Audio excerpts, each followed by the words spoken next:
ఈ 2025 సంవత్సరానికి వాగ్దానముతో కూడిన సందేశం. మొదటి వర్తమానం వాగ్దానముతో కూడిన సందేశం. ఈ 2025 సంవత్సరం ప్రభు మనకి ఇచ్చిన వాగ్దానాన్ని అందరం కూడా చదువుదాం. మరలా డిస్ప్లేలో వేస్తారు. ఆ వాగ్దానాన్ని రెఫరెన్స్తో సహా చదువుకుందాం. మొదటి దినవృత్తాంతములు 17వ అధ్యాయం. మొదటి దినవృత్తాంతములు 17వ అధ్యాయం. హమ్మొస్తున్నాను. 8వ వచనం. నీవు వెళ్ళిన చోట్లనెల్లా నీకు తోడుగా ఉండి నిన్ను ద్వేషించిన వారిని నీ ముందర నిలవనీయక నిర్మూలము చేసి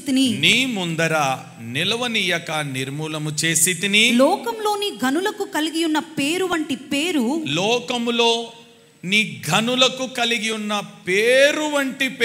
నీకు కలుగజేయుదును. ఇప్పుడు 3 సార్లు కుడి చేయి పైకే తామేం చెప్పుకొని చూద్దాం. ఈ వర్తమానం ఒకటి మినిస్ట్రీకి, రెండవది సేవకులకు, మూడవది విశ్వాసులకు, నాలుగవది మనందరికీ. ఓకే, ఇప్పుడు అందరం కలిసి చదువుతున్నాం. రైట్. నీవు వెళ్ళిన చోటనెల్లా నీకు తోడుగా ఉండి నిన్ను ద్వేషించిన వారిని నీ ముందర నిలవనీయక నిర్మూలము చేసి తిని లోకములోని గనులకు కలిగి ఉన్న పేరు వంటి పేరు నీకు కలుగ చెయ్యుదును.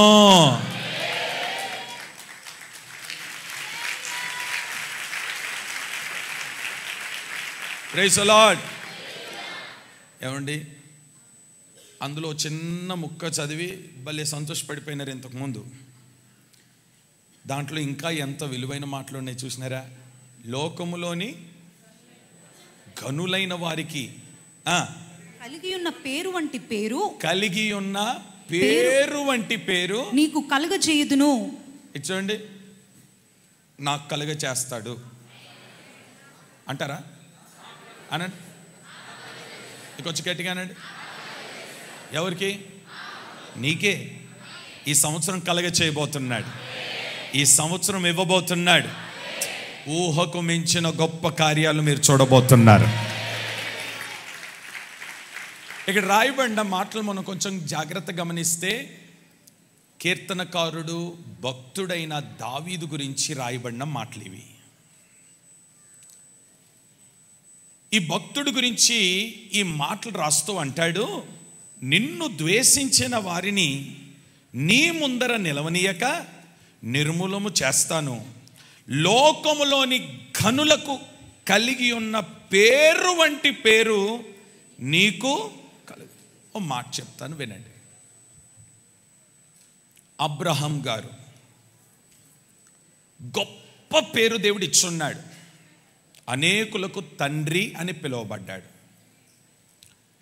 ఆయనకున్నంత పేరు ఇంతంత కాదు.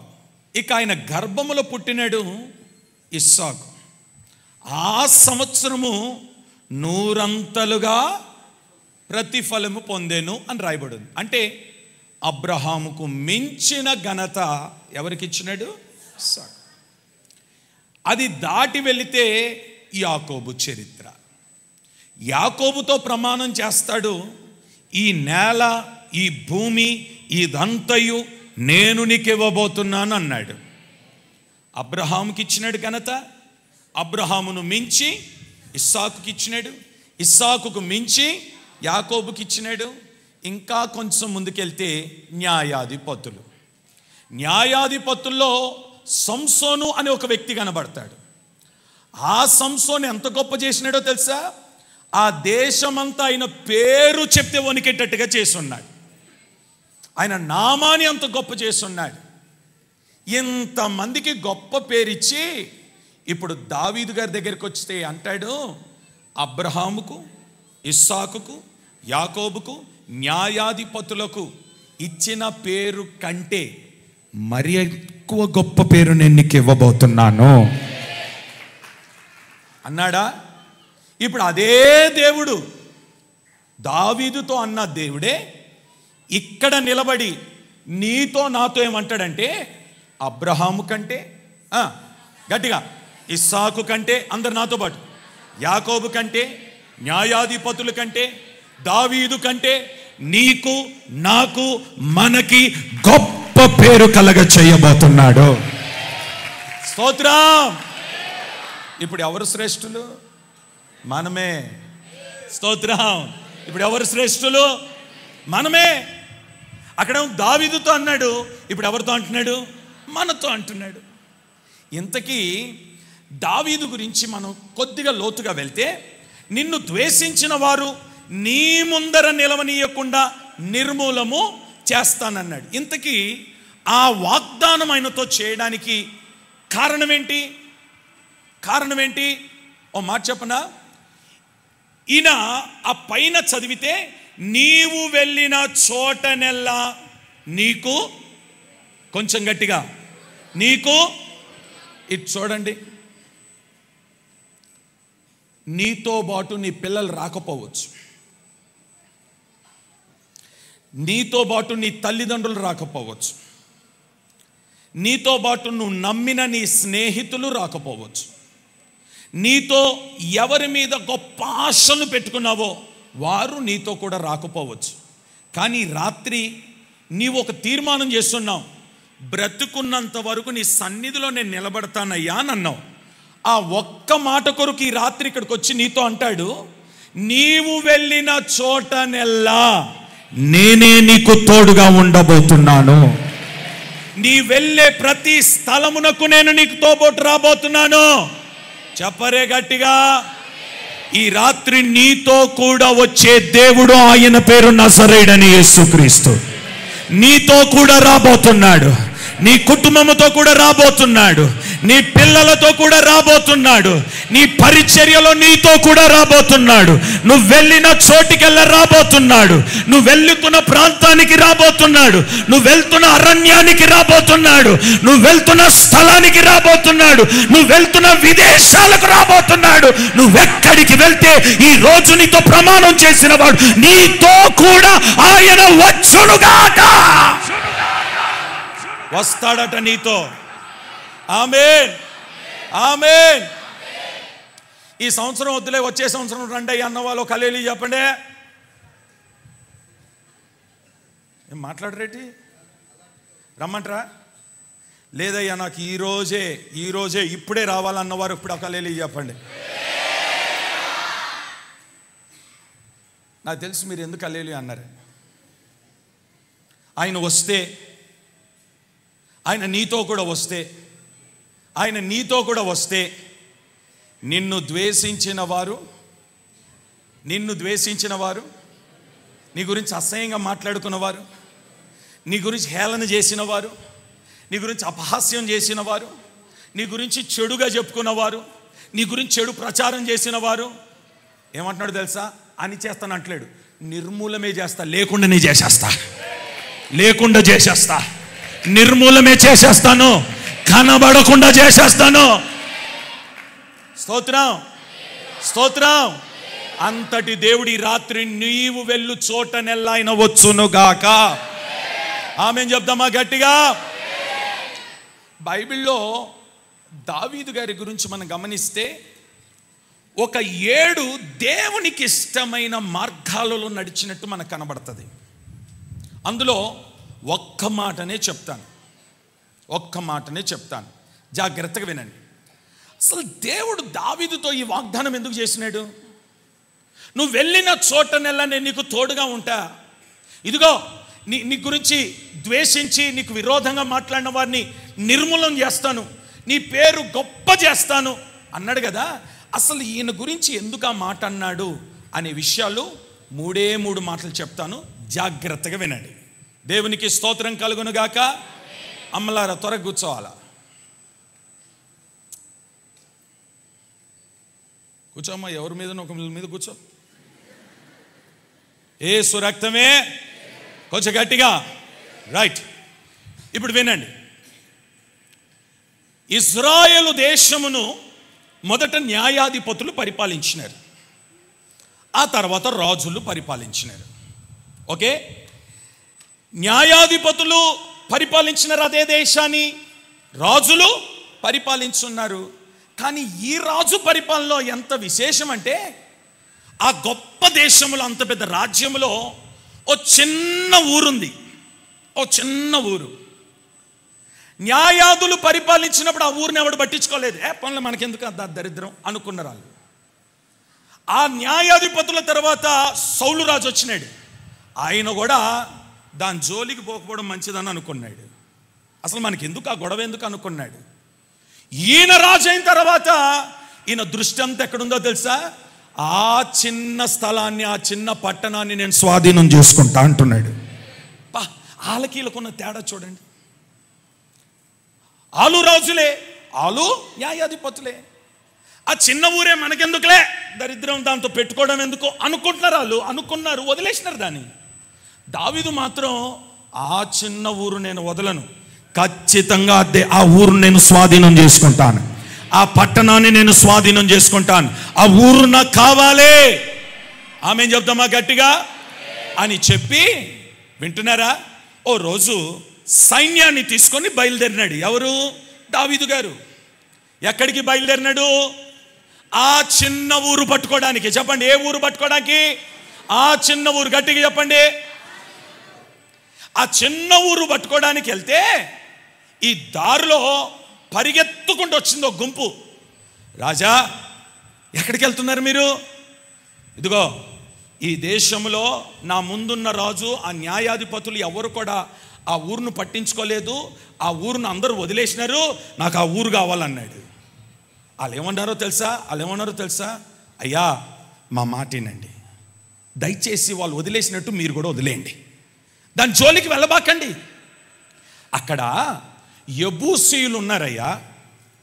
వాళ్ళు ఎవరో తెలుసా? గుడ్డోడును కుంటోళ్ళు ఆ ఊరిలో ఉన్నారు. వాళ్ళు మంచోళ్ళు కాదయ్యా, వాళ్ళతో పెట్టుకోవడం అనవసరం అని చెప్పి ముందున్న రాజు వదిలేసినాడు. వాళ్ళు మంచోళ్ళు కాదు, అమ్మో వాళ్ళు సామాన్యులు కాదు, వాళ్ళ జోలికి వెళ్ళబాకండి అయ్యా అని చెప్తే ఈయన ఏమంటాడో తెలుసా? ఇదిగో, ఎవరి జోలికైతే మీరు వెళ్ళొద్దన్నారో ఖచ్చితంగా నేను వెళ్తాను, వాళ్ళతో యుద్ధం చేస్తాను, ఆ పట్టణాన్ని నేను స్వాధీనము చేసుకుంటాను. చెప్పండి ఆమేనని చెప్పండి గట్టిగా, కొంచెం గట్టిగా. మొదటి మాట ఏంటంటే, దావీదుకున్న కోరిక ఏంటో తెలుసా? నా భక్తి జీవితంలో, నా విశ్వాస యాత్రలో, నా పోరాటములో, నా ఆత్మీయ జీవితంలో ఏ ఒక్కది కూడా నేను కొరత లేకుండా ప్రతిదీ నేను సంపూర్ణము చేస్తాను. ఇదే ఆయన కోరిక. స్తోత్రం.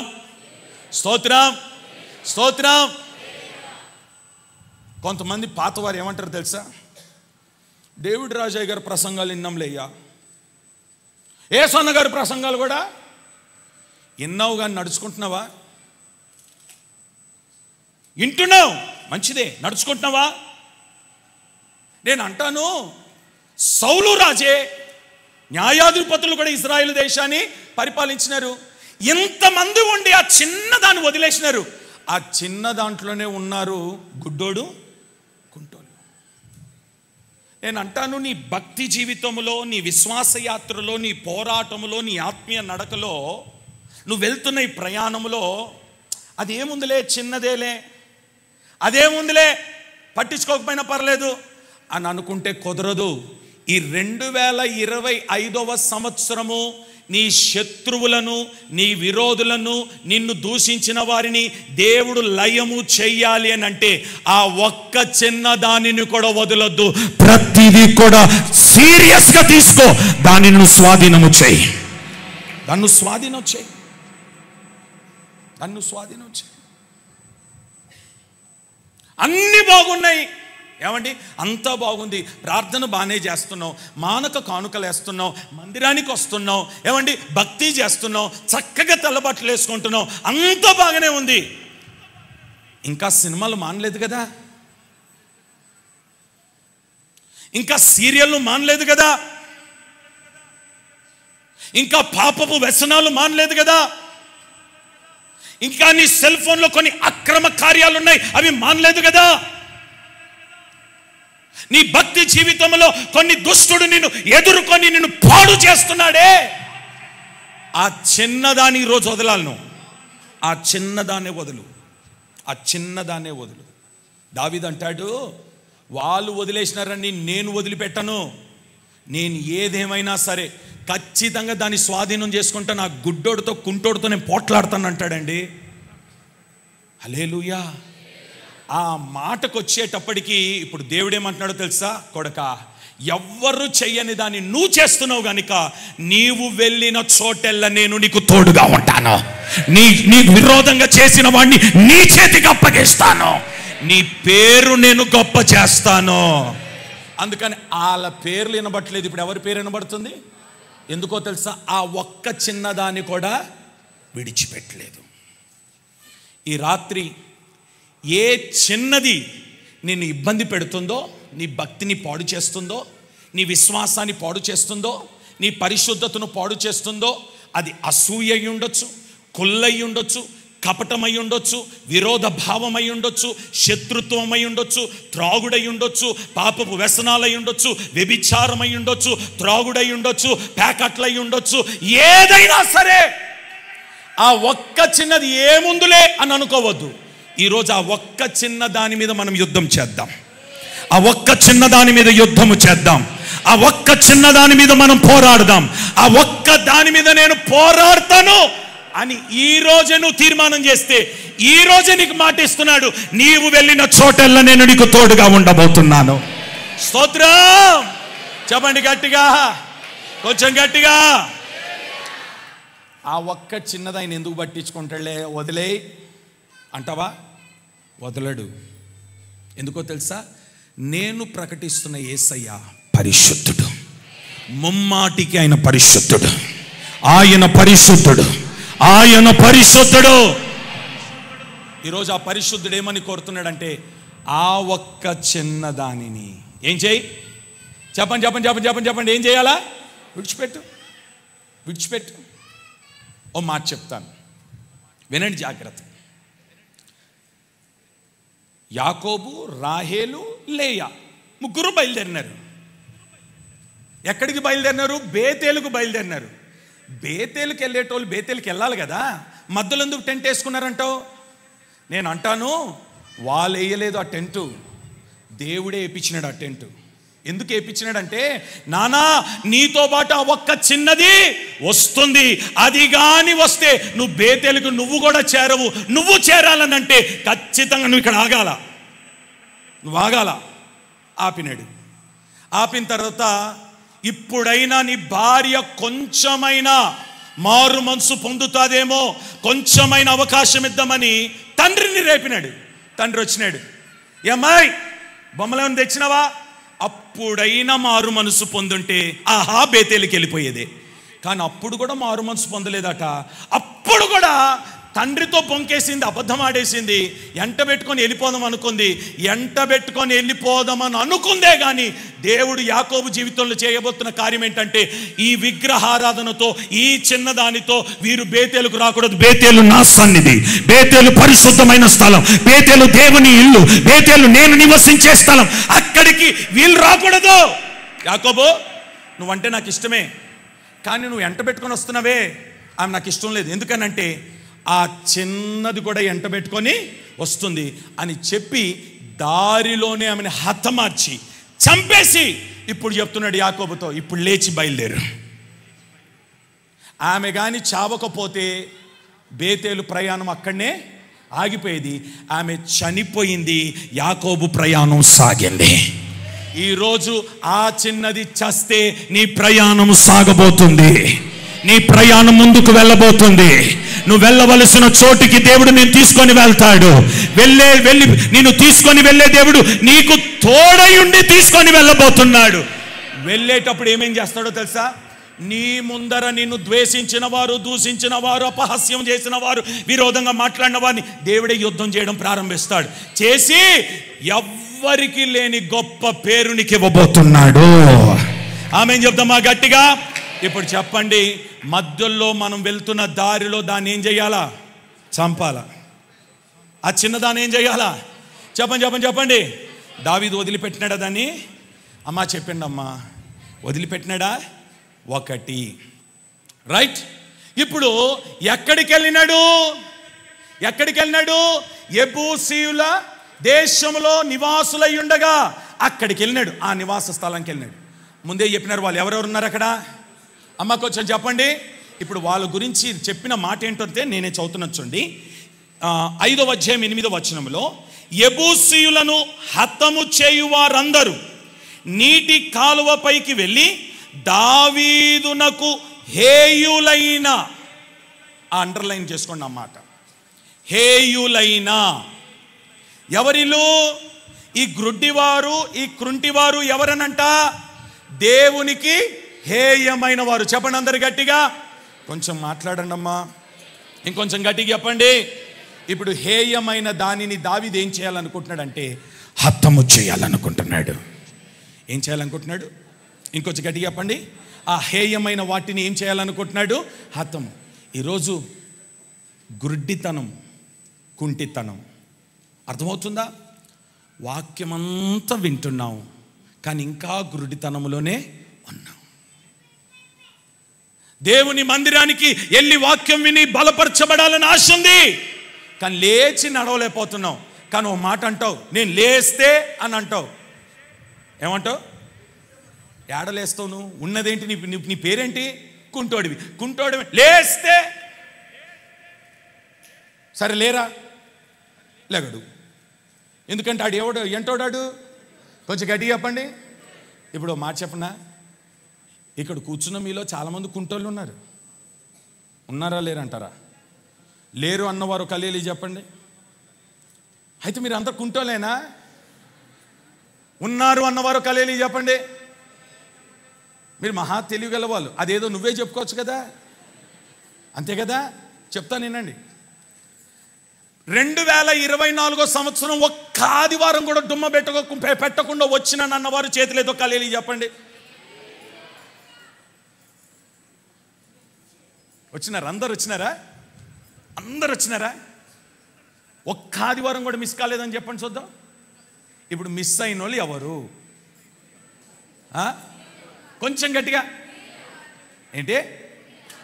కుంటోడని చెప్పండి. ఎవరాలు? అదే మరి కుంటితనం అంటే. అదే కుంటితనం. ఈ కుంటితనం పెట్టుకొని, ఈ గుడ్డితనం పెట్టుకొని ఏమండి, ప్రభువా నన్ను ద్వేషించిన వారు మాయమైపోవాలి, మడాష్ అయిపోవాలి, చచ్చిపోవాలి. ప్రార్థన మాత్రం బ్రహ్మాండం చేస్తావు. మళ్ళా 4 మడత పెట్టి ఊగిపోయి ప్రార్థన. మామూలు ప్రార్థన కాదు, ఊపు. నేను అంటాను, నువ్వు ఊగొద్దు, 4 మడత పెట్టొద్దు. కుంటోడు మాదిరి కాకుండా తిన్నగా ప్రతి ఆదివారం మందిరానికి రా.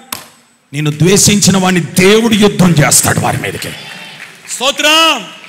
స్తోత్రం చెప్పండి గట్టిగా. హల్లెలూయా. హేయులంట వీరెవరు? దావీదుకి వీళ్ళు ఎవరంట? హేయులు. చెప్పండి ఎవరు వీళ్ళు? 1, ఆ పట్టణాన్ని స్వాధీనము చేసుకున్నవాడు. 2వది, హేయులైన గ్రుడ్డివారి మీద, కుంటివారి మీద పోరాడి గెలిచినవాడు. ఆమేన్ చెప్దామా? అందుకే దావీదంటే మహా ఇష్టం అండి దేవునికి. ఎంత ఇష్టం అంటే దావీదు గురించి అద్భుతమైన స్టేట్మెంట్ ఇచ్చినాడు, నా హృదయానుసారుడు. ఆ స్టేట్మెంట్ ఎవరికి ఇవ్వలేదు. ఇక ఎవరికైనా ఇచ్చినాడా? నా హృదయానుసారుడు. దావీదు ఎవరు? నా హార్ట్, నా హృదయానుసారుడు. ఎందుకన్నావయ్యా నా హృదయానుసారుడు అని అంటే, నేను ఏది కావాలని కోరితే దావీదు అది ఖచ్చితంగా స్వాధీనం చేసుకుంటాడు దాన్ని. స్తోత్రం. ఆమేన్ చెప్పుకుందామా గట్టిగా? ఇంకొంచెం గట్టిగా చెప్పండి. ఇప్పుడు అందరు నోరు విప్పి చెప్పండి. దావీదు చేసిన మొదటి పని, దాన్ని ఏం చేసినాడు? ఆ చిన్న పట్టణాన్ని ఏం చేసినాడు? అందరు గట్టిగా అన్నమాట. రెండవది హేయులైన గ్రుడ్డి వారి మీద, కుంటి వారి మీద ఏం చేస్తున్నాడు? పోరాడి గెలిచున్నాడు. ఏం చేస్తున్నాడు? కొంచెం గట్టిగా చెప్పండి, ఇంకొంచెం గట్టిగా చెప్పండి. సరే, మూడో మాట చెప్పనా? ఇప్పుడు వెళ్ళినాడు, గుడ్డోల్ని చంపినాడు, చెప్పాలా, కుంటోల్ని చంపినాడు, తిన్నంగా వెళ్ళిపోయినాడు. వెళ్ళిపోయి ఆక్రమించుకొని ఆయన పేరు మీద రాసుకోలేదు. అర్థమవుతుందా? గుడ్డోని చంపి, కుంటోని చంపి వాళ్ళు ఎల్లగొట్టి ఏమండి దొంగ పేపర్లు సృష్టించి ఏమండి మాట్లాడరేంటి? ఇప్పుడు నేనున్నాను, 4 లారీలు మట్టి వెనకాలేసి చెరువంతా నాదే అంటే ఒప్పుకుంటారా మీరు? ఒప్పుకుంటారా? దావీదు వెళ్ళి ఆ గుడ్డోని చంపి, ఆ కుంటోని చంపి అక్కడికి వెళ్ళిపోయి ఇప్పుడు ఏమంటున్నాడో తెలుసా? ఇది దేవుని పట్టణం, ఇది సియోను పట్టణం, ఇది దేవుని కొరకు ప్రతిష్ఠ చేయబడిన పట్టణం, ఈ పట్టణం నా దేవునికి సొంతమగునుగాక. ఇప్పుడు ఎవరి కొరకు యుద్ధం చేసినట్టు చెప్పాలా? చెప్పాలా? గట్టిగా చెప్పాలా? తన కొరక, తన స్వార్థం కొరక మాట్లాడాలా? ఇంకొంచెం గట్టిగా మాట్లాడాలా?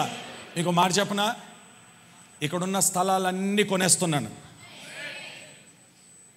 నమ్మరా?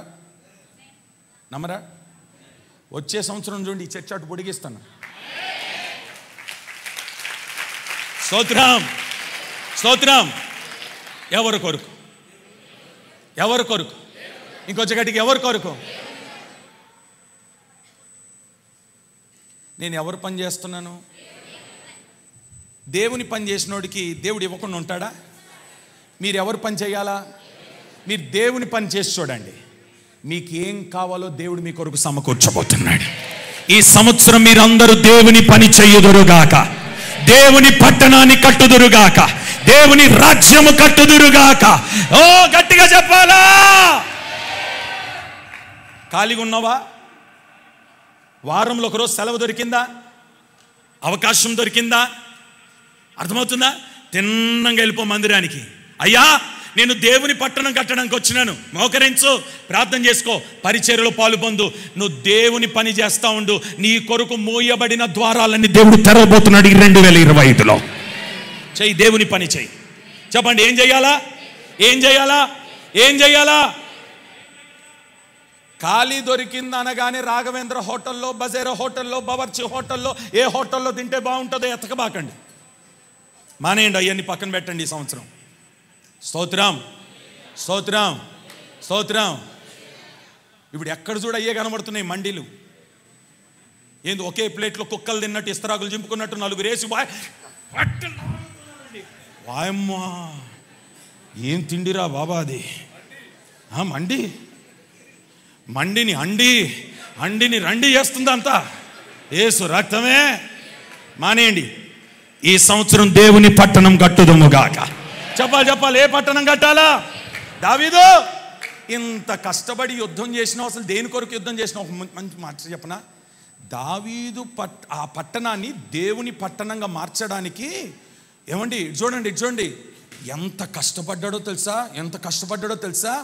వాళ్ళంట గుడ్డోడు, కుంటోడు. వాళ్ళు ఏమంటున్నారో తెలుసా? పైన కూర్చొని, నువ్వు రా, నీ అంతు తెలుస్తా, నువ్వు రా, నీ అంతు. నువ్వు లేరా? ఫస్ట్ లేగడం శాత కాదు, కానీ అనే మాట ఏంటి? నువ్వు రా, నేను చూస్తా. ఓహో, సరే, ఎందుకు వీళ్ళతో గొడవ మనకని అనుకున్నాడు. ఇప్పుడు చూడండి ఎలా స్వాధీనం చేసుకున్నాడో తెలుసా? మొత్తం ఆ పట్టణం అంతా రౌండ్ వేసి తిరిగి చూసినాడు. ఎటు వెళ్ళడానికి మార్గం లేదు, ద్వారం లేదు. వాళ్ళు చూస్తే పైనుండి అరుపులు, పెద్ద పెద్ద కేకలు మామూలుగా లేవు.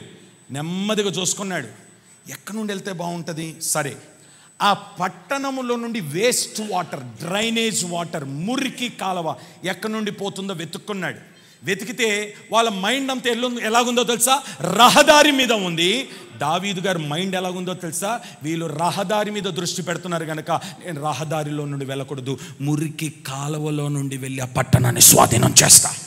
మురికి కాలువ అంటే ఇప్పుడు చెప్పండి, బట్టలు మురికవ్వా, పెంట అత్తుకోదా, కంపు కొట్టదా? మాట్లాడరేంటి? కొంచెం గట్టిగా ఓ మాట చెప్పనా? అప్పుడప్పుడు జారిపోతుంటే ఆ నీళ్ళ చినుకులు నోట్లో పడకుండా ఉంటాయా? ఎంత ప్రయాసపడితే పైకెక్కుంటాడు.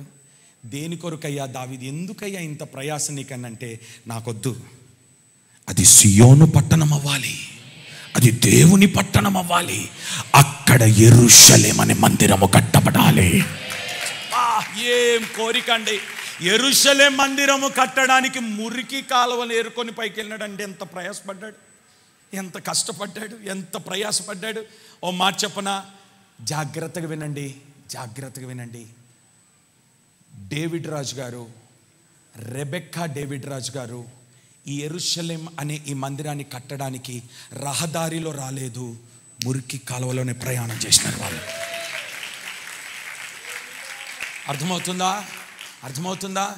ఈరోజు నాకు ఒక 4 కార్లు ఉన్నాయి, నా తమ్ముడికి ఒక 2 కార్లు ఉన్నాయి, మా రాబర్ట్ గారికి ఒక 2 కార్లు ఉన్నాయి, జాషువా గారికి ఒక 2 కార్లు ఉన్నాయి. నీకు కూడా ఉంది కదా కారు? మరి ఉందంటే ఉందని చెప్పు. నీకు ఒక కారు ఉంది. ఏమండి, ఒక్క మాట అడుగుతాను, డేవిడ్ రాజు గారు, రెబెక్కమ్మ గారు యెరూషలేము పట్టణము స్వాధీనము చేసుకోవడానికి ఏ కారులో వెళ్ళినారు? అది మురికి కాలువలో వెళ్ళి అక్కడ పట్టణాన్ని స్వాధీనం చేసుకొని, కొడకల్లారా ఇప్పుడు కట్టండ్రా మందిరం అన్నాడు ఆయన. ఇప్పుడు కడుతున్నాం మన మందిరం. హల్లెలూయా! ఓ మాట చెప్పనా, దీని ప్రయాసం మాది కాదు, మురికి కాలువలో నుండి పైకి వచ్చిన వారిది ప్రయాస. హల్లెలూయా! మేమంతా సోకుగా ఇప్పుడు లెనిన్ వేసుకొని తిరుగుతున్నాం. వాళ్ళు లెనిన్ వేయలేదండి, 60 రూపాయల క్లాతులు వేసుకొని కట్టినారండి. 60 రూపాయల క్లాతులు వేసుకొని ఈ స్థలాన్ని స్వాధీనం చేసుకున్నారండి. ఆ స్థలంలో ఇప్పుడు మేము వచ్చి మందిరం కట్టడానికి దేవుడు కృప చూపినాడండి. హల్లెలూయా!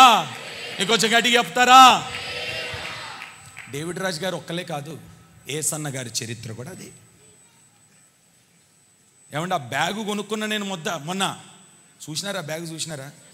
ఎట్లా చూసినారు మీరు? చూసినారు. మీరు చూడాలని పెట్టినా. స్తోత్రం, హల్లెలూయా. ఆ బ్యాగు మోసిన వాళ్ళు ఉన్నారండి, భక్తులు. భక్త్ సింగ్ గారు, ఏసన్న గారు, ఆయన రేడియో స్పీకర్, ఆయన పేరేంటి, ఆర్ఆర్కే మూర్తి గారు. వాళ్ళు ఎవరో తెలుసా? వాళ్ళు సేవ ప్రారంభంలో ఆ కొండను స్వాధీనం చేసుకోవడానికి కారులలో కాదు, సైకిల్ మీద, కాలనడకల మీద, మోకాల మీద, ఉపవాసం మీద, ఒంటి మీద బట్ట లేకుండా ఓ కన్నీటితో అలా పాకుకుంటూ వస్తే ప్రపంచమంతా పేరు మారుమ్రోగిపోతుంది అన్నాడు కదా దేవుడు. నీ పేరు నేను. అదేనండి, అదే వాగ్దానం. ఇది అదే వాగ్దానం. లోకములోని గనులకు కలిగి ఉన్న పేరు వంటి పేరు. ఇది చూడండి, ఏసన్న గారు మురికి కాలువలో నుండి వెళ్ళినప్పుడు ప్రపంచమంతా కూడా హోసన్న అనే పేరు వినబడిందా? అక్కడికి వెళ్ళి కొండను అలా స్వాధీనం చేసుకొని, నా కుమారులారా, నా సేవకులారా, మందిరం కట్టండి అంటే ప్రపంచమంతా ఇప్పుడు వాళ్ళు మందిరం కడితే ఏ గ్రామానికి వెళ్ళు, ఏ పల్లెటూరుకి వెళ్ళు, ఏ ఊరికి వెళ్ళు, ఎక్కడికి వెళ్ళు, హోసన్న పేరు వినబడుతూనే ఉంటుంది, భక్త సింగ్ గారి పేరు వినబడుతూనే ఉంటుంది, ఏసన్న గారి పేరు వినబడుతూనే ఉంటుంది, ఆర్ఆర్కే గారి మూర్తి పేరు వినబడుతూనే ఉంటుంది, డేవిడ్ రాజు గారి పేరు కూడా వినబడుతూనే ఉంది. అన్నాడు కదా నీ పేరు. ఆ పేరు రావడానికి వాళ్ళు ఎంత ప్రయాసపడ్డారండి, ఎంత ప్రయాసపడ్డారు. ఈ రోజులో ఏముంది సేవ? ఏమీ లేదు సేవ. డాడీ కారు ఉంది కదా, వెళ్ళొచ్చు కదా అని అంటే, అరే కొడక కారు ఎందుకురా మనకి, ఆటో తీరా, రే రాజేష్ ఆటో తీరా అని బుర్రని వేసుకొని వస్తాడు దాన్ని. సరే వేసుకొని వచ్చేగానే ఎక్కుతాడా? ఆని చూస్తాడు, ఆటో చూస్తాడు, ఆని చూస్తాడు, ఆటో చూస్తాడు, ఆని చూస్తాడు, ఆటో చూస్తాడు. తుడిచినావా? తుడిచినానయ్యా. ఎక్కి కూర్చుంటాడు. తీ బండిది. ఎక్కడికయ్యా? రేయ్ అబ్రహాంని బయలుదేరమంటే ఎక్కడని అన్నాడు అబ్రహాము. ఏమ్రా నన్ను ఎక్కడని అడుగుతున్నావు? ఏమండి ఇటు తిట్టేవాడండి అయ్యా. తీ కొడక తీ అంతే. తీస్తే పొద్దున వెళ్తే మరలా సాయంకాలం వచ్చేవాడు. ఇంట్లో కారు పెట్టుకొని ఆటోలో తిరిగేవాడండి 50-60 కిలోమీటర్లు డేవిడ్ రాజు గారు. మురికి కాలవ ప్రయాణం. స్తోత్రం స్తోత్రం. స్తోత్రం. ఇంకొంచెం గట్టిగా, ఇంకొంచెం గట్టిగా, ఇంకొంచెం గట్టిగా. నేను అంటాను, దేవుడు నీకు అన్ని సౌకర్యాలు, సుఖము అన్నీ ఇచ్చిన కొన్నిసార్లు పక్కన పెట్టేయి, ప్రయాణం చేయి. దేంట్లో? కాలువలో ప్రయాణం చేయి. మురికి కాలువ ఎన్నుకో, పట్టణాన్ని స్వాధీనం చేయి. ఆమేన్. ఇప్పుడు దావీదు గారు ఏమంటున్నారంటే, అది నాకొద్దు, సియోను పట్టణంగా మారాలి, అక్కడ యెరూషలేం కట్టబడాలి, అది నా దేవునికి సొంతం అవ్వాలి. స్తోత్రం చెప్దామా గట్టిగా? ఇంకొంచెం గట్టిగా చెప్దామా? గట్టిగా చెప్దామా? ఎన్ని పనులు చేసినాడు ఇప్పుడు దావీదు? ఒకటి ఆ చిన్నదని వదిలేలేదు, దాన్ని ఏం చేసినాడు? స్వాధీనం చేసుకున్నాడు. రెండవది, హేయులైన గుడ్డివారిని కుంటివారితో పోట్లాడినాడు. మూడవది, ఆయన చేసిన పని ఏంటంటే, నేను పోట్లాడి కష్టపడి సంపాదించింది నాకు, నా పిల్లలకి, నా పిల్లల పిల్లలకి, నా మనవళ్ళకి, నా మనవరాలకి, ఏమండి ఇంకెవరికి? బా, మీరు ఫస్ట్ ఉంటారు ఇటువంటి చెప్పడానికి. ముని మనవడంట, ఆడెక్కడ పుట్టకముందే యేసు రక్తమే. వీళ్ళందరి పేర్లు రాసి పెట్టుకుంటున్నావే. దావీదు ఎవరి పేరు రాసి పెట్టినాడో తెలుసా? అది సియోను పట్టణం, యెరూషలేం. నామకరణం చేసి ప్రతిష్ఠ చేసి ఇప్పుడు మందిరం కట్టినాడు అక్కడ. అర్థమవుతుందా? ఇప్పుడు మందిరం కట్టినాడు. ఎవరు మందిరం కట్టినాడు? ఇంకొంచెం గట్టిగా చెప్పండి. ఇప్పుడు దావీదు గురించి దేవుడు ఇస్తున్న స్టేట్మెంట్ ఏంటంటే, దావీదు అంచెలంచెలుగా వర్ధిల్లెను. Praise the Lord, praise the Lord. చదువుతారా అమ్మ? చదువు. 2వ సమూయేలు 5వ అధ్యాయం 9-10 వచనాలు. దావీదు ఆ కోటలో కాపురం ఉండి దానికి దావీదుపురం అని పేరు పెట్టెను. మరియు మిల్లో నుండి దిగువకు దావీదు ఒక ప్రాకారమును కట్టించెను. దావీదు అంతకంతకు వర్ధిల్లెను. ఇంకొంచెం గట్టిగా చెప్పండి, అంతకంతకు. ఇటు నా వైపు చూడండి అందరూ. ఈ 3 పనులు మీరు చేయండి, ఓకే? మీరు వెళ్ళిన చోటంతా ఆయన వస్తాడు, మీకు తోడుగా ఉంటాడు. ఇప్పుడు జరిగేది ఏంటో తెలుసా? దావీదు అంతకంతకు వర్ధిల్లినట్లుగా మీరు, మీ కుటుంబాలు, ఈ పరిచర్య అంతకంతకు వర్ధిల్లునుగాక. ఇటు చూడండి, దావీదు అంతకంతకు వర్ధిల్లిండా. ఎట్లా? ఇటు చూస్తున్నారా? అందరూ ఒకసారి చేతులు అలా ఊపండి.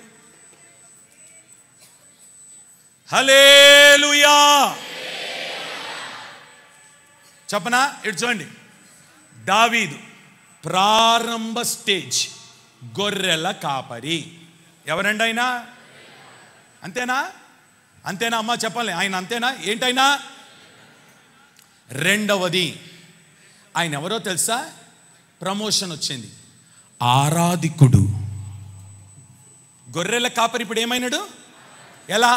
ఇటు చూడండి, ఈ గొర్రెల కాపరి అవ్వడానికి వాళ్ళ తండ్రి మందనిచ్చి, ఇదిగో నువ్వు ఇంట్లో పనికిరావు, యుద్ధానికి పనికిరావు, అర్థమవుతుందా? నువ్వు వేస్ట్, చూడండి, నువ్వు వేస్ట్ రా అని చెప్పి మందని ఇచ్చేసినాడు. ఇస్తే ఇప్పుడు మందకు ఆయన ఏమైనాడు? కాపరి. ఓకే, గొర్రెల కాపరిగా ఉన్నవాడు ఒక సితారా తెచ్చుకొని పాటలు పాడుతూ ఉన్నాడు, ఆరాధన చేస్తూ ఉన్నాడు. యెహోవాయే నా కాపరిగా నాకేమీ కొదువగును అని పాడుతున్నాడు. ఈ లోపు ఈయన ఏ ఊర్లో కాపరిగా ఉన్నాడో ఆ ఊరికో రాజు ఉన్నాడు. ఆ రాజుకు దయ్యం పట్టింది. ఏం పట్టింది? కొంచెం గట్టిగా, ఇంకొంచెం గట్టిగా. ఇక దయ్యం పడితే దయ్యం మాదిరిగానే మాట్లాడుతున్నాడు, దయ్యపు ప్రవర్తనలు కనబడుతున్నాయి.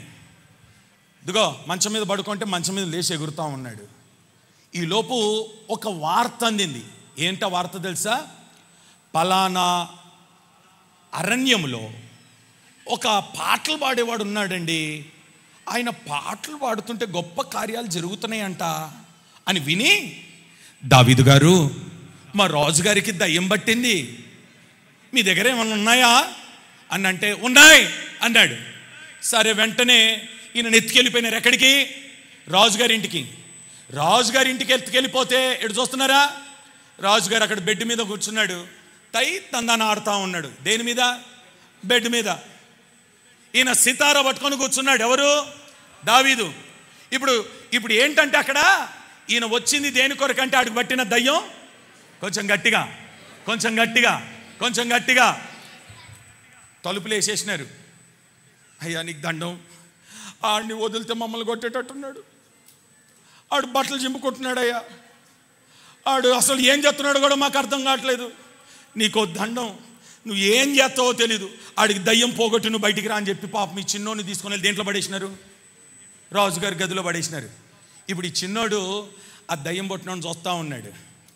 మనం కూడా ఆరాధన చేసేటప్పుడు కొన్ని ఎగురుతాయి తెలుసా? తెలీదా?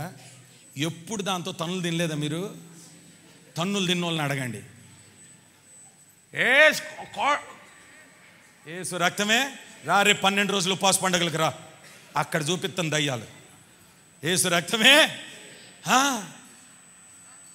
ఇక పాపం బిక్కు అనుకుంటూ కూర్చున్నాడు. కానీ దావీదుకు ఒకటే తెలుసు, నేను పాడితే దయ్యాలు పారిపోతాయి, నా ఆరాధనలో శక్తి ఉంది, నా ఆరాధనలో జీవం ఉంది, నా ఆరాధనలో దేవుని కృప ఉంది, నేను ఆరాధిస్తే ఆడికి పట్టిన దయ్యం వదిలిపోతే. స్టార్ట్ చేసినాడు పాట. ఆరాధనకు యోగ్యుడవు, ఎల్లవేళలా పూజుడవు యేసయ్యా అని ఎత్తుకున్నాడు. ఎవరు? వెస్లన్న కాదు, దావీదు గారు ఎత్తుకున్నారు. ఎత్తడం అంటే ఇక చూడు అంటున్నాడు. ఇక ఒక 5 నిమిషాలు అయింది. రాజా ఉలుకు లేదు, పలుకు లేదు. ఇక స్టార్ట్ అయింది అయ్యగారికి. ఇదేంద్రా దయ్యం పట్టినోడి దగ్గర తీసుకొస్తే ఇడు ఉలుకు లేదు అనుకుంటున్నాడు. రాజా దావీదు అంటే నువ్వు వచ్చినావేంటి? ఏం లేదు రాజా, నేను ఎందుకు వచ్చినానంటే నేను ఒక గొర్రెల కాపరిని. నన్ను దేవుడు ఇక్కడికి ఎందుకు తీసుకొచ్చినాడో తెలుసా? నన్ను ఆరాధికునిగా మార్చి నీకు పట్టిన దయ్యం వదలగొట్టడానికి ఇక్కడ తెచ్చినాడు నన్ను. స్తోత్రం. అయిపోయిందా? ఇప్పుడు ప్రమోషన్ ఎక్కడికి వచ్చింది? కాపరి నుండి ఆరాధికుడికి వస్తే ఏమైపోయినాడో తెలుసా? ఆరాధికుడు ఏమైపోయినాడో తెలుసా? ఇటు చూస్తున్నారా? అల్లుడు అయిపోయినాడు. ఆరాధికుడు ఏమైపోయినాడు? మరలా ప్రమోషన్. ఇప్పుడు అల్లుడు ఎక్కడికి వచ్చినాడు? ఏ ఇంటికి వచ్చినాడు? రాజుగారి ఇంట్లో ఉన్నాడు. ఏమండి అల్లుళ్ళారా వినండి, యాకోబు మేనమామ ఇంటికి వెళ్ళగానే ఇటు చూస్తున్నారా? మేనమామ ఇంటికి వెళ్ళగానే మేనమామ ఏం చేసినాడో తెలుసా? అల్లుడా వెల్కమ్ అని చెప్పి కాలుకు నీళ్ళు ఇచ్చినాడు, మంచి తిండి పెట్టినాడు, శుభ్రంగా బెడ్ ఇచ్చినాడు. ఒక రోజు అయిపోయింది. 2వ రోజు లేపి తిండి పెట్టినాడు. 3వ రోజు లాగి తను రేపు పని చేయిపో అన్నాడు. ఎవరిని? అల్లుళ్ళారా. స్తోత్రం. దేవుని దయ వల్ల అత్తలు లేరు, మామలు లేరు, తల్లి లేదు, తండ్రి లేదు, అల్లుళ్ళు లేరు, బావలు లేరు, ఎవరు లేరు. మాకెవరైనా ఉంటే మీరే. అన్నీ మీరే. కొట్టేది మీరే, చేర్చుకునేది మీరే, పెట్టేది మీరే, కక్కిచ్చేది కూడా. యేసు రక్తమే జయం. కానీ మా పిల్లలు ఎంత మంచోళ్ళంటే, మా అయ్యమ్మ ఎంత మంచోళ్ళంటే, ఏమండి కక్కిచ్చేటోళ్ళని ఇవ్వలేదు, పెట్టేటోళ్ళని ఇచ్చినాడండి మాకు మా తల్లిదండ్రులు. స్తోత్రం. హల్లెలూయా. చెప్పనా? ఇప్పుడు ఏమైనాడు? అల్లుడైనాడు. చెప్పండి, ప్రమోషన్ వచ్చిందా లేదా? గొర్రెల కాపరి నుండి ఇప్పుడు ఎవరింటికి వచ్చినాడు? 3rd ప్రమోషన్ వచ్చింది. వచ్చినాడా? అల్లుడైనాడా? అల్లుడైన తర్వాత ఈ రాజు ఏం చేసినాడో తెలుసా? అల్లుడా, నువ్వు సింహాన్ని చంపినావు, ఎలుగుబంటిని చంపినావు, గొలియాతు గాని చంపినావు. నువ్వు సామాన్యుడు కాదు. నాకు అర్థమైంది ఏంటంటే, నువ్వు సైన్యములో మెయిన్ క్యాండిడేట్గా ఉండాలి. నువ్వే సైన్యాధిపతిగా ఉండాలి. నీ కింద సైనికులు ఉండాలి. నువ్వే చెప్తే సైనికుల మాట వినాలి. ఎక్కడి నుండి ఎక్కడికి ప్రమోషన్? సైన్యాధిపతిగా ప్రమోషన్. ఎక్కడికి వెళ్ళిపోయినాడు చూసినారా? గొర్రెల కాపరి, ఆరాధికుడు, అల్లుడు, సైన్యాధిపతి. చెప్పండి అందరూ గట్టిగా. ఎక్కడికి వెళ్ళిపోయినాడు? ఇప్పుడు పైనుండి తొంగి చూసిన దేవుడు, నా కుమారుడు సైన్యాధిపతి కాదు, నేను ఇస్తా ఇప్పుడు ప్రమోషన్, ఆడేంట్రా ఇచ్చేదని చెప్పి ఆయన లేపిని కూర్చోబెట్టినాడు. ఎక్కడ తెలుసా? రాజసింహాసనం మీద కూర్చోబెట్టినాడు. డైరెక్ట్ ప్రమోషన్ ఎక్కడికి వెళ్ళిందంటే రాజుగా ఏలుతున్నాడు. ఈరోజు ప్రవచనం ఎత్తి ప్రభు ఈరోజు నీతోనే మాట్లాడుతున్నాడు. నీ స్టేటస్, నీ స్థాయి, నీ పదవి, నీ ప్రమోషన్ మారబోతుంది. నువ్వు కాపరి కాదు, అల్లుడు కాదు, ఆరాధికుడు కాదు, నువ్వు సింహాసనం మీద కూర్చుని రాజు పరిపాలన చేసే భాగ్యము దేవుడు నీకు ఇవ్వబోతున్నాడు. స్తోత్రం చెప్దామా గట్టిగా? హల్లెలూయా. అందుకని అన్నాడు, దావీదును అంచెలు అంచెలుగా. చెప్పాలా? ఒకే మాట చెప్పి ముగించేస్తాను, నాకు కూడా ఓపిక లేదు. ఇటు చూడండి, బైబిల్ చరిత్రలో ఇటు చూస్తున్నారా? బైబిల్ చరిత్రలో ఆది కాండం నుండి ప్రకటన వరకు మీరు మొత్తం చదివి చూడండి. ప్రతి రాజులు, ప్రతి న్యాయాధిపతులు వాళ్ళ స్వార్థం కొరకు, వాళ్ళ హెచ్చుల కొరకు, వారి ఘనతల కొరకు యుద్ధం చేసినారు. కానీ దావీదు గురించి అద్భుతమైన స్టేట్మెంట్ ఏంటంటే, దావీదు యెహోవా యుద్ధము చేసినవాడు. అందరేమో వాళ్ళ యుద్ధాలు చేసుకునే వాళ్ళు, దావీదు ఎవరు యుద్ధం చేసేవాడట? నేను చెప్పనా? చదివించనా మాట? అసలు ఉందంటారా? చదువుతాం. మొదటి సమూయేలు 25వ అధ్యాయం 28వ వచనం. నీ దాసురాయిలనైనా నా తప్పు క్షమించుము, నా ఏలిన వాడగు నీవు యెహోవా యుద్ధములను చేయుచున్నావు. చాలండి. దావీదు ఎవరు యుద్ధాలు చేస్తున్నాడు? యెహోవా యుద్ధాలు. మిగిలిన రాజులంతా ఎవరు యుద్ధాలు చేసినారు? వాళ్ళ స్వార్థాల కొరకు. అర్థమవుతుందా? వారి సొంతం కొరకు, వాళ్ళ ఘనత కొరకు, వాళ్ళ పేర్ల కొరకు. ఏమండి, వాళ్ళు యుద్ధాలు చేస్తే దావీదు ఎవరు యుద్ధం చేసినాడంటే యెహోవా యుద్ధము చేసినవాడు. అరే ఎంత అద్భుతమైన విషయం తెలుసా? ఇది ఎంత అద్భుతం తెలుసా? ఇటు చూడండి, దేవుడు కొరకు యుద్ధం చేసిన వ్యక్తి ఎవరైనా అంటే దావీదే. అందుకని దేవుడు అంటున్నాడు, దావీదు నువ్వు నా హృదయానుసారుడు అయ్యా, నువ్వు నా పక్షం, నా కొరకు యుద్ధం చేస్తున్నావు, నువ్వు నా కొరకు యుద్ధం చేస్తున్నావు. మనమందరం దేవుని యుద్ధము చేయుదుము గాక. చెప్తారా గట్టిగా? ఇంకొంచెం గట్టిగా చెప్తారా? స్వరమెత్తి చెప్తారా? ఎవరు యుద్ధం చేయాలా? దేవుని యుద్ధం చేద్దాం. మనం దేవుని యుద్ధం చేద్దాం. నువ్వు దేవుని యుద్ధం చేయడం ప్రారంభించు. దేవుడు ఈరోజు నీకు ఇచ్చిన వాగ్దానం నీ జీవితంలో నెరవేరుస్తాడు. ఏమంటున్నాడో తెలుసా? నువ్వు వెళ్ళిన చోటనెల్లా నేను నీకు తోడుగా ఉంటా. ఎందుకయ్యా అనంటే, నువ్వు నా యుద్ధాలు చేస్తున్నావు, నువ్వు నా కొరకు పోరాడుతున్నావు, నువ్వు నా పక్షాన నిలబడ్డావు. ఆమేన్, ఆమేన్, ఆమేన్. రెండో మాట ఏంటంటే, ఒకటి, నువ్వు వెళ్ళిన చోటెల్లా నేను నీకు తోడుగుంటా. రెండవది ఏంటది? నిన్ను ద్వేషించు వారిని నీ ముందర నిలవనీయకుండా నిర్మూలము చేస్తాను. మూడో మాట ఏంటంటే, లోకములోని గనులకు కలిగి ఉన్న పేరు వంటి పేరు కలుగజేయుదును. ఈ మూడు ఆశీర్వాదాలు మనం పొందుదుము గాక. ఈ మూడు పొందుకోవడానికి దావీదు చేసిన పని ఒకటి, ఆ చిన్న దానిని స్వాధీనం చేసుకున్నాడు. ఓకే. రెండవది చెప్పాలా? హేయమైన వాటిని చంపినాడు. మూడవది, ఆ పట్టణాన్ని స్వాధీనం చేసుకొని దావీదు అన్న పట్టణం అనబడి, సియోను పట్టణం అనబడి, యెరూషలేం అనే పట్టణం అనబడి, యెరూషలేం మందిరాన్ని కట్టడానికి ఆ పట్టణాన్ని స్వాధీనం చేస్తున్నాడు. ఇప్పుడు దేవుడు ఏమంటున్నాడంటే, నేను అంచెలంచెలుగా వర్ధిలింపచేస్తా. ఎందుకు డాడీ నన్నెందుకు వర్ధిలింపచేస్తున్నావు అనంటే, నువ్వు మనుషుల యుద్ధం చేయట్లేదు నానా, మనుషుల మెప్పుల కొరకు చేయట్లేదు నానా, నువ్వు నా యుద్ధమే చేస్తున్నావు కొడుకా. దావీదు గురించి చదివితే ఎంత విచిత్రం తెలుసా? అరే బైబిల్లో చాలామంది యుద్ధాలు చేసినారండి, కానీ దావీదు యుద్ధం ఎంత అద్భుతం అని అంటే, దావీదు యెహోవా యుద్ధము. ఈరోజు తీర్మానం చేసుకుందాం అందరం. నా వర్తమానం ముగించేస్తున్నాను. దేవుని యుద్ధము చేయుదుము గాక. చెప్పాలి, ఎవరి యుద్ధం చేద్దాం మనం? ఇంకొంచెం గట్టిగా చెప్పండి, ఇంకొంచెం గట్టిగా చెప్పండి. ఇంకొంచెం స్వరం ఎత్తండి. నేను అంటాను, దేవుడు నీకు ఇచ్చినదంతయు దేవుని కొరకు నువ్వు వాడుదువుగాక, దేవుని యుద్ధము చేయుదువుగాక. ఆమెను చెప్తామా గట్టిగా? ఇప్పుడు రండి పెద్ద మోకాల మీదకి.